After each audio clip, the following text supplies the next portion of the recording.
Dear audience, এখানে গল্প শুনতে আসছেন? এখানে তো গল্প শোনানো হয় না, শুধু ঘটনা শোনানো হয়। আসসালামু আলাইকুম, welcome back. Here on black magic YouTube চ্যানেলে আপনাদের সবাইকে স্বাগত জানাচ্ছি। আমি শাহিন।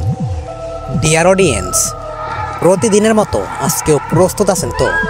বাংলাদেশে গ্রাম অঞ্চলে বিভিন্ন মানুষের সাথে ঘটে যাওয়া রক্তহীনকর একটা ভৌতিক ঘটনা শোনার জন্য আজকে যে ঘটনাটি আপনাদের আমি শোনাবো, সেই ঘটনাটি ঘটেছে কোনো একটি রাস্তায়, এই বাংলাদেশের কোনো একটি রাস্তায়। তো আসুন, কাহিনীটা আমি যার কাছ থেকে শুনছি এবং সে আমি যেভাবে বলছে আমি ঠিক তার মতো করে বলার চেষ্টা করবো।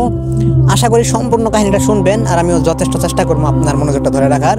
তো আসুন, আজকের কোনো কথা না বলা সরাসরি আজকে রক্তহীন করা কাহিনীটা আপনাকে শোনাই। So let's enjoy.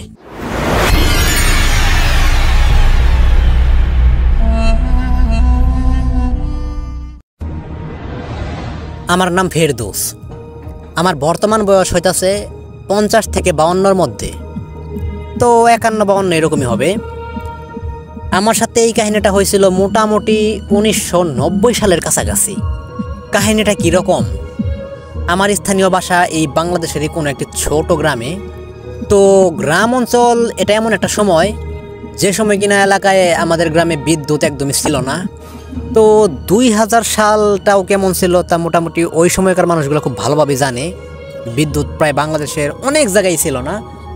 তো সেই সময় আমরা ব্যাটারি দিয়ে আমাদের ঘরে আলো জ্বালাইতাম। তো আমাদের এলাকায় একটা রাস্তা ছিল যা দিয়া প্রতিনিয়ত আমরা বাজারে যাওয়া আসা করি। সেই রাস্তাটার কিছু একটা অংশ ছিল যা সব সময় কিনা ভাঙা থাকতো। মানুষ যতই ঠিকঠাক করতো কিন্তু রাস্তাটা ভাঙা থাকতো। কেমনে ভাঙতো, কী কারণে ভাঙতো, আমরা কেউ কখনো বুঝতে পারতাম না। একদিন আনুমানিক রাত 8টা থেকে 9টার মধ্যে, কিন্তু সময়টা যেরকম ওই সময় মানে প্রচুর পরিমাণে অন্ধকার। আমাদের হাতে লাইট তখন একদমই ছিল না। তো সেই রাস্তা দিয়ে যখন আমি আসতাছি, বাসায় ব্যাক করতেছি, সেই ভাঙা রাস্তা, এখানে আমাদের মতো যারা মানুষ আছে সবাই বলে এখানে খারাপ কিছু আছে। কিন্তু গ্রাম অঞ্চলের মানুষ তো আমরা, যেহেতু যাতায়াত করতে হবে, ভয় করলে খুব একটা লাভ নাই। তো সেই রাস্তা দিয়ে নির্ভয়ে যাওয়ার চিন্তা ভাবনা করি। বাজার থেকে বাসায় ব্যাক করতেছি, কিন্তু রাস্তা পর্যন্ত এখন আসি নাই। তো রাস্তার আমি অনেকটাই আগে আছি, রাস্তা ভাঙার কাছে এখনও আসি নাই। তো সেই সময় আমি দেখতে পারলাম একটা বৃদ্ধ মহিলা রাস্তার এক পাশে বসে আছে। তো আমি মনে করলাম হয়তো ভিখারি কোনো মহিলা হবে, চুপচাপ বসে আছে। তার মুখটা আমি দেখতে পারতেছি না, সাদা কাপড় পরা এবং লাঠি আছে, তার লাঠিটা তার পাশে বসানো। তো চুপচাপ বসে আছে। তো তার সাথে আমি কোনো কথা না বললাম, পাশ কাটাইয়া চইলা যাইতাছি। তো এর মধ্যে হঠাৎ করে সেই মহিলাটাকে পিছনে আমি দেখার জন্য আরেকবার তাকাই, কিন্তু তাকানোর পর দেখি সেই মহিলাটা সেখানে নাই। তো এখন একটু মোটামুটি ভয় পাইছি। ভাবলাম যে না, হয়তো অলৌকিক কিছু, তো দ্রুত বাসায় চলে যাই। তো সেই ভাঙার কাছে যখন আমি আসি না, তখন সব থেকে নির্মম ঘটনাটা আমি দেখি। ঘটনাটি কীরকম? এখন সেই রাস্তা ভাঙার কাছাকাছি আসছি। এখন রাস্তা ভাঙা পার হয়ে আমি রাস্তার ওই পাশে যাবো। হ্যাঁ, যাওয়ার মতো সিস্টেম আছে। তো আমি দেখতে পারলাম সেই মহিলাটা সেই ভাঙা পার কইরা লাঠি খুঁড়াইয়া আমার সামনের দিকে হাইটা যাইতাছে। তো সেই সময় আমি বিষয়টাও একটু বুঝতে পারছি যে এটা খারাপ কিছু হয়তো, কিন্তু তাকে পাশ কাটাইয়া যাওয়ার চিন্তা ভাবনা করলেও আমার লস, কারণ সে যেহেতু আমার সামনে আছে।